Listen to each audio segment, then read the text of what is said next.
Hey everybody, my name is Wyatt and I am Ferda Tunes, and welcome back to Ferda Tunes this week. Today, y'all know what we're doing. I am so insanely excited to go over my picks for the top 50 best albums of the year of 2022. Now, a lot of amazing albums dropped this year, so I want to start by saying I think every album in this entire top 50 list, yes, even number 50, is great.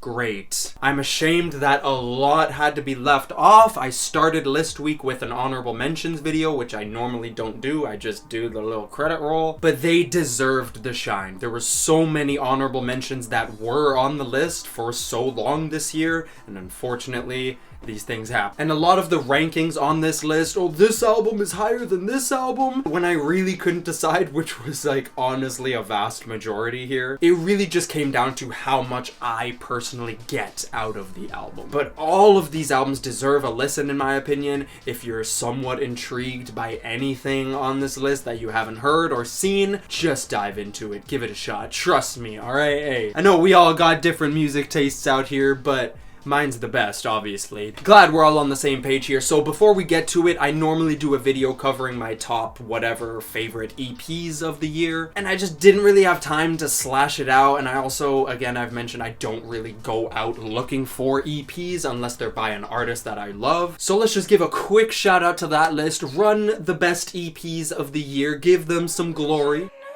Wanted me, I wish I knew. I wish I knew you wanted me. I wish I knew.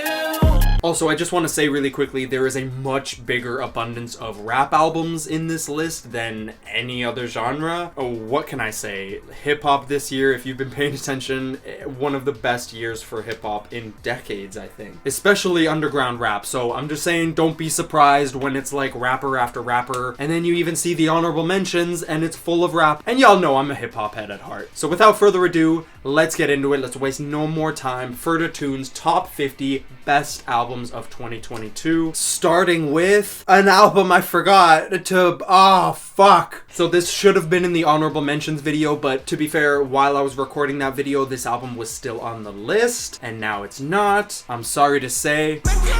Metro Boomin, Crazy Slaps. One of the best trap albums of the year, easily. But really starting with number 50, Rome Street's Griselda debut, Kiss the Ring. It was everything I could have hoped for, honestly. Signing to Griselda is already proving to be a god-tier career decision. Number 49, we got Alice Glass's debut solo album, Pray/4. I did a whole diving in video on this album specifically. If you want to hear my fleshed out thoughts, go check that out. But it really pained me to see this album get very underrated. This is one of the most raw displays of trauma I've ever heard in music, period. Number 48, Kenny Beats brings out his inner Nujabes and Dilla to bring the best instrumental hip-hop album I've heard all year. Very impressive beat tape, very personal and heartfelt. He knocked it out of the park. I am still shocked at how well executed this all was. Number 47, the most underrated rap album of the year, because I literally never see people talking about this dude, Ransom, with No Rest for the Wicked. You want bars? You want bars? Look no further. Number 46, Bad Bunny arguably drops the album of the summer. Like, where could you go and not play this album and not have it go the fuck up? Again, I'm not gonna try to pronounce it. Literally just hits on hits on hits, versatility up the ass. Great stuff. Number 45, SZA finally comes back with SOS. It's a lot more inconsistent than I would have hoped, but still, the highs are great, and it's SZA, for fuck's sakes. Number 44, we got Worm Rot with Hiss, one of the most crushing albums I heard all year. And number 43, we finally got Phife Dawg's posthumous album, and it is great as I could have imagined, really. It's so colorful, it's so fun, it feels like a tribute to A Tribe Called Quest, New York, and just hip-hop. Rest in peace, Phife Dawg, the legend. This was a great listen, and I'm surprised it didn't get much attention. Number 42, one of the best progressive house techno artist Taurus drops his best album yet, easily. The album I've been waiting for him to drop. Number 41, Spiritualized comes back with a larger-than-life rock, dream pop, shoegaze, kinda progressive rock album. I don't even really know what to pin it down as. Followed by number 40, Odezzo with The Last Goodbye. There's no way these guys were gonna top the masterpiece they dropped in, 2018? But this was worth the wait. Some of their best songs on here. Epic, larger-than-life EDM. Gorgeous stuff. Number 39, we got JID with The Forever Story, the album I thought was so overrated on first listen. Lo and behold, it grew on me a whole lot. JID pulls out all the stops to deliver one of the most ambitious rap albums of the year. Number 30, we got Currency and The Alchemist with Continuance, and I have to give my first Ferda Tunes award. This is the best ball up album of the year. If you smoke some of that Zaza, some of that gas, some of that ganja, this album will be your best friend. At number 37, we got my guy, Action Bronson, back again with Cocodrilo Turbo. I know he's not for everybody. Give it a shot. If you don't like it, shut up. I didn't ask. Number 36, we got Natalia Lafourcade. Oh god, I hate doing this shit, right? It was my first time listening to her, and just wow, what have I been missing out on? Number 35, we got King Gizzard and the Lizard Wizard. I really couldn't decide between Omnium Gatherum and Ice Death Planet's Lungs, Mushrooms, and Lava, and Laminated Denim. Honestly, loved all of them. Changes was really good too. Yeah, these guys dropped 4 fucking albums this year. They're just so crazy. So consider this a tie between Omnium and Ice Planet Penis Fuckfest. At number 4, we have the worst album rollout of the year, the worst way to release an album. Black Star finally comes back with No Fear of Time. It's still not available on streaming, so you'll have to dig for it if you want, but I really loved the direction that they took with Madlib on this album. Super spacey, pretty abstract, and it's just such a fun listen. I couldn't get over this. I really think it's worth digging for. Find that download, because ain't nobody paying for a podcast streaming service, bruh, just to listen to a 30-minute album. At number 33, Flume is back to do what he does best on Palaces. He snapped. This album is versatile, some of the sickest slaps I heard this year. One of the best electronic albums of the year, for sure. At number 32, FKA Twigs made us a mixtape, which happens to be her most versatile project to date. It's so fun, it's so sexy, it's so creative and immersive. Don't sleep on this one. Also, I did a reaction video to this, so check that out if you want to hear some more of my thoughts, or literally just see me listen to it for the first time. It's fun. At number 31, we got Young Dolph's first posthumous album with Paper Route Frank. I had very high hopes for this one, and when I found out it was completed before he was unfortunately taken from us, it just got my hopes up even more, and this really might be Young Dolph's best album to me. I don't know, maybe it's just the hype, and I'm looking at it with, mournful tinted glasses, but every song on this goes so hard. Ferda Tunes Award, Trap Album of the Year, easily. Coming in at number 30, one of the greatest rappers of all time, no debate, Nas comes back with King's Disease 3. I also want to just shout out Magic, because if I'm not mistaken, he dropped that last year, literally on Christmas, so obviously it's not going to make the list. But this is his best album in years, and even Hit Boy really won me over on this. They're just back top of their game. At number 29, we got Tana Talk 4 by Benny the Butcher. I don't care what anyone says, Benny delivered tenfold on here. Is it better than Tana Talk 3? It doesn't fucking matter. This album is awesome. It's damn near career defining. Number 28, I'm cheating a little bit because our underground king Ka dropped 2 albums back to back, both very short. They might as well be a double album, so I'm considering them a double album. Languish Arts and Woeful Studies. His voice and pen are as sharp as ever. His music is as cold as ever. When will this guy miss? Hopefully never. At number 27, The Cult of Luna dropped The Long Road North. I am very glad I found these guys, and this was the album to do it. Atmospheric sludge metal. This thing blew me the fuck away. It absolutely rips. It feels like a late night walk through a blistering blizzard. Number 26 is my guy Boldy James. One of 4 of his albums. The other 3 ended up in the honorable mentions list, y'all know. But yeah, Killing Nothing is definitely the best to me. Real Bad Man stepped it up big time. And this thing is just near flawless. Number 25, we got Freddie Gibbs with Soul Sold Separately. Finally, been waiting on this fucking thing for years. Does it live up to the hype? I don't know. I think my hype was just like way too high. But it's also Freddie Gibbs. And he also delivered. This thing is great. Flexing that versatility, how could you be mad at it? At number 24, we got the wonderful Charli XCX with Crash. I did a reaction video to this, and I covered the Crash tour in some videos, so if you want to hear my more thoughts, but this thing is just so goddamn fun. It's as simple as that. What, y'all don't like fun? At number 23, Earl Sweatshirt delivers another very short, very tight-knit project. It's a tad messy, but sick is... oh my god, he delivered again. It's mind-bogglingly poetic and raw, and I really think some of his best songs ever land on this thing, like the last track and that song with Arm & Hammer. It feels like a pinnacle for underground rap right now, that song itself. It's amazing. Earl couldn't miss if he tried, genuinely. Like, I keep saying that about a lot of artists, but it really applies here. At number 22, one of my favorite bands of all time return with Time Skiffs by Animal Collective. Their best album since 2009.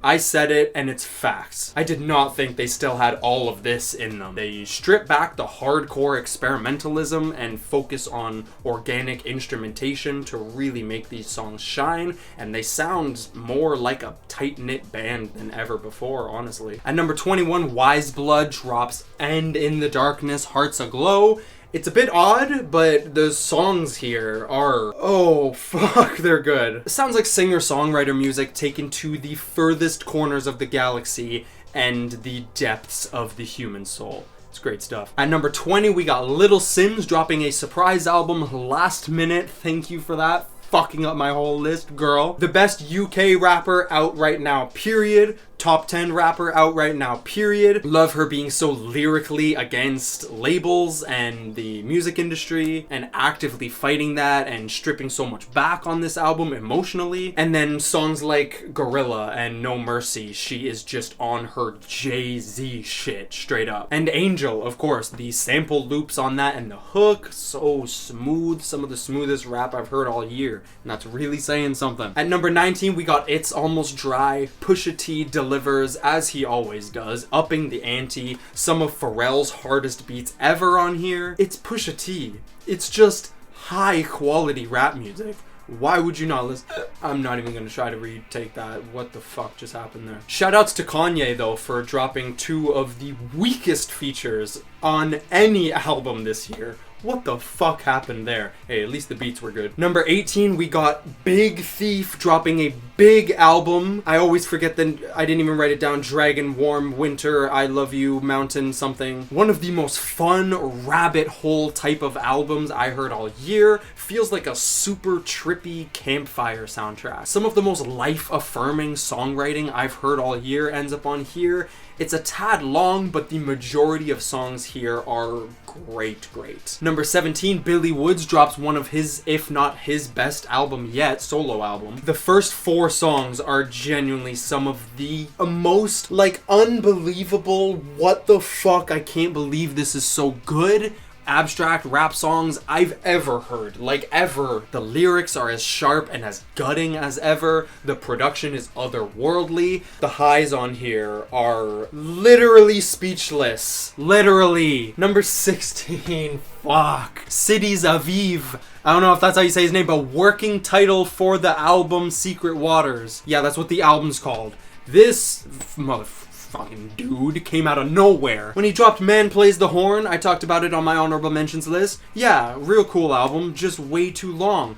This motherfucker, whoa, this shit had me on the floor. Track for track, absolutely blown away. And for weeks, no, for months now, I've still addicted. I haven't been this addicted to an abstract rap album since Some Rap Songs by Earl Sweatshirt. Just constantly replaying so many songs, keeping them on loop. It's just, the sampling here is god tier. It's trippy and groovy.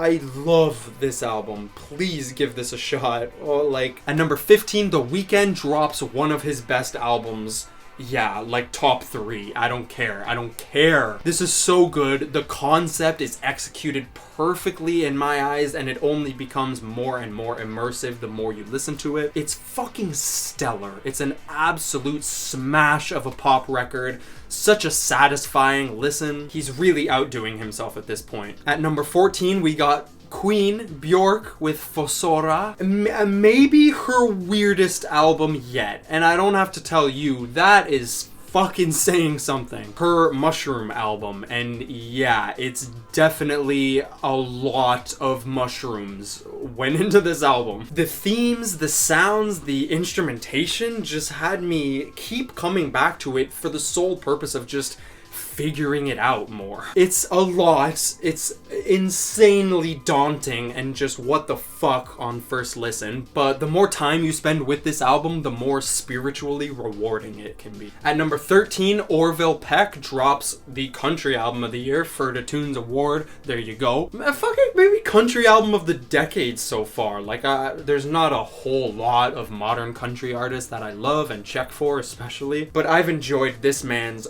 golden voice for years now, and his last EP I loved, but wow, he just brought everything. This thing is cinematic, it's luscious, it's bombastic, it's dramatic. He does outlaw country as good as some of the classic stuff that I love from the 50s and 60s. Everything here sounds just so big and rich, and I understand that some people kind of see that as a drawback because the production value is just so high, but I think it really works in this case and just makes it so much more of a, again, like a weirdly like cinematic experience. These songs make you feel like you are in the movie, experiencing the achy breaky heartbreak. Oh, what the fuck just came out? Yeah. The songwriting here is beyond entertaining. Some of the melodies are pure ear candy, and his voice, don't even get me started. That sexy ass voice. Oh my god. At number 12, we got The Elephant Man's Bones by Rock Marciano and The Alchemist. This is a collaboration I think any and every hip-hop head has been wanting since like 2012. Rock Marcy is back at the top of his game. No bullshit, all killer, no filler, and Alchemist just continues to outdo himself. I don't know how. Some of the smoothest and most addicting rapping performances of this year, and Alchemist he knew exactly what the fuck he was doing with this one. It's flawless. I also did what I think is like my funniest video like ever talking about this album. I'm gonna link it there. Like, it's short. Go watch it. I had so much fun making that. And again, I was just so addicted to this album, I couldn't stop listening to it. I felt I just had to make that video. At number 11, Vince Staples comes back very quickly after the fantastic self-titled album he dropped last year, building off of that sound more to deliver his most personal and most cinematic album yet. This thing is filled with groovy party bangers, immense cryptic storytelling, and jarring emotional moments like that closing track. Oh my god, I cried to this, and it's Vince. I'm constantly impressed by Vince Staples. I've been a huge fan of his for like 7 years now, and this is my favorite release from him in a while. I'm still not sure if I think it's his best album. I'm gonna need some more time with it to call it that, but oh my god, he really made pure magic with this one. The versatility, I can't say enough about this one, honestly. It kills me that I couldn't squeeze it into the top 10. It was in there for a while, but the top 10 spot, oh fuck, Always, Blue Rev. This was a band I've always liked, I've always checked for. Nice dream pop, you know, shoegaze stuff. They're from Toronto, so, you know, represent. But this, like, what the fuck? I'm sorry, I'm just like losing my shit at this point. This is such a visceral, fun ride, track to track. You never know what you're gonna get, from like indie pop to shoegaze to new wave to like there's a song that sounds like it's like early The Strokes. This album makes me feel like a teenage girl in the 90s.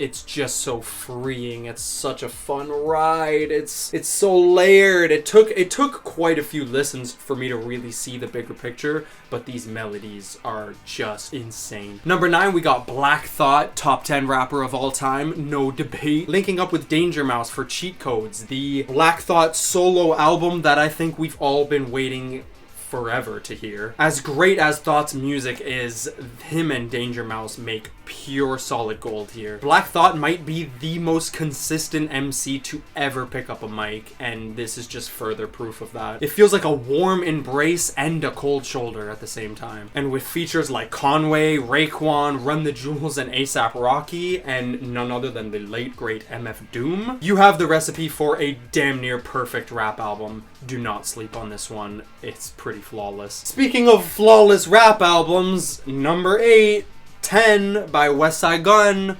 What? Westside Gunn does what DJ Khaled thinks he's doing. No, it's not even fair to put the Fly God in that category. If you somehow don't know Griselda yet, Westside Gunn has curated a lot of the best underground rap albums of the last 6 years, and he somehow is only getting better and better and better. What the fuck is this? The 10th installment of his infamous Hitler Wears Hermes series sees him essentially assemble the goddamn Avengers. It is an instant masterpiece to me, absolutely flawless. The features are like, everything is just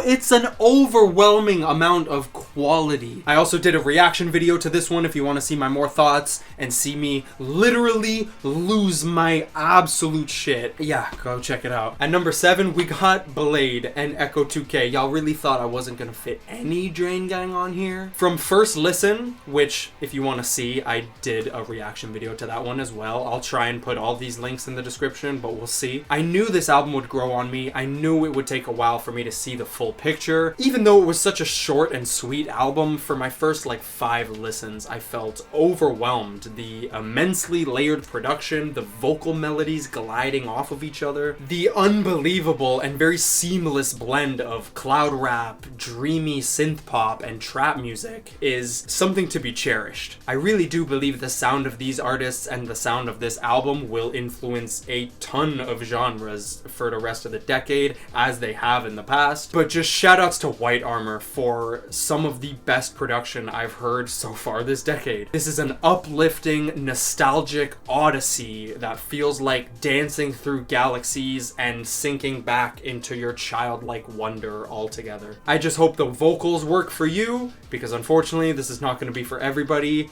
But my god, it is a masterpiece and a half. Number 6, we got Motomami by Rosalia, an artist that I have never listened to prior to this year. I know, bring it on, alright? Oh, a white boy, uncultured, what a fucking surprise. But when I saw the insane amount of hype around this album, and the singles started dropping, I really fucked with them, and I quickly realized, oh, this woman is amazing. Absolutely jaw-dropping, show-stopping voice, unbridled creativity, and this album only opened me up to her world even more. It's eclectic, it's very versatile, it's all over the place, it's so amazing. Number 5, Kendrick Lamar, baby, finally comes back, and oh my wow, what an immense album experience with Mr. Morale and the Big Steppas. By far his most personal album. Everyone knows this album sort of feels like a therapy session. Kendrick digs deeper into topics like mental health and trauma, and my personal favorite,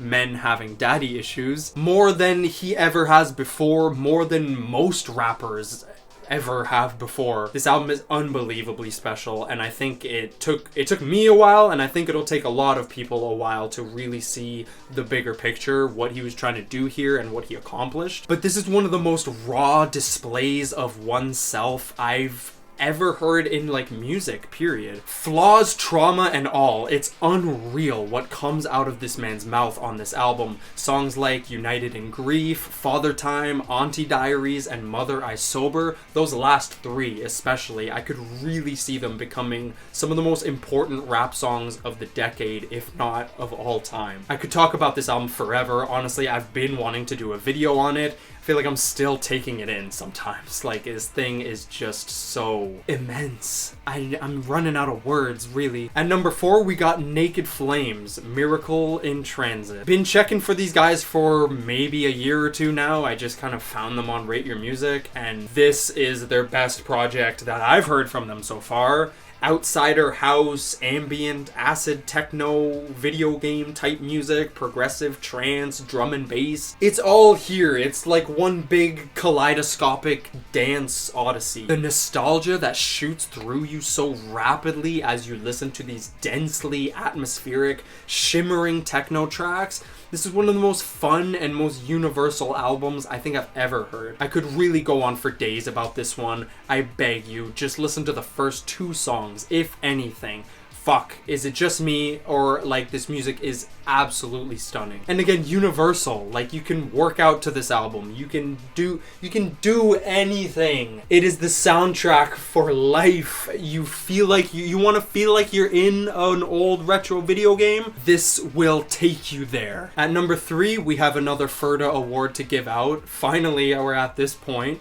The rap album of the year, baby. Conway the Machine, God Don't Make Mistakes. Dude bears it all on here. Easily his best album yet, which is really saying something. As I mentioned with Kendrick's album, Conway doesn't shy away from getting shit off of his chest. Songs like Stressed and the title track here are songs that need to exist in hip-hop. To push back against this stigma about mental health in hip-hop, a lot of Conway's content here deals with mental health and suicidal thoughts in a very real way. It's haunting, it's heartbreaking, and it's soul-crushing. It is the most depressing and aggressive emotions this man has felt put into songs. Specifically Stressed, I'm talking about here. Monumental song, honestly. But even aside from these surprising turns into these much more personal moments, Conway delivers, like he always does, the grimiest of all time. Literally. If you don't know, Conway has been making some of the most prolific and hardcore gangster rap of the last 7 years. And he gets his shit off. The bangers here are harder than ever. The opening track on here might be the hardest rap song I've heard all decade. I think it is, honestly. Lock and Load. Oh my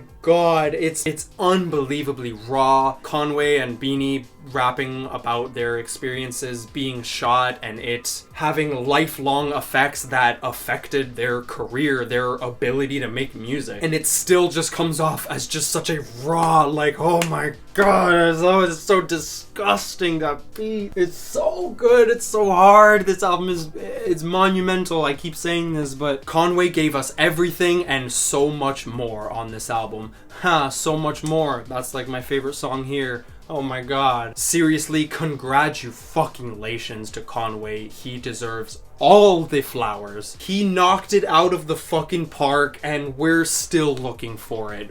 People will be catching up to Conway for years, if not decades to come. And this will be a classic in a few years. Mark my fucking words. Number 2, one of the greatest artists to ever live, drops one of the best dance albums of all time. Beyonce. How did she do it? How? Beyonce came to life this year and dropped, like I said, one of the best dance albums I've ever heard. This album incorporates any subgenre of dance you can possibly think of, seriously, and then just knocks them all out of the park. This album is astounding, and it should be studied by all producers. Anyone who wants to make music that moves you. She's always been extremely multifaceted when it comes to sound, especially in her last 3 albums, but Renaissance is an absolute showstopper. Beyonce doesn't just dip her toes into these dance genres. She completely dives in and incorporates vast amounts of dance, pop, house, disco, Afrobeats, ballroom style, and of course a bit of classic R&B sprinkled over the top. I'm gonna say this again, it's monumental, it's everything, it's liberating, it deserves all the praise it's gotten and so much more. How does this queen do it? God only knows. An album this good physically cannot be overrated in my eyes, straight up. Oh, also, yeah, I did a reaction video. Definitely my favorite video, maybe period, but my favorite reaction video I made this year. Like, I don't even have to tell you, I lost my mind. Now, number one, what could it be?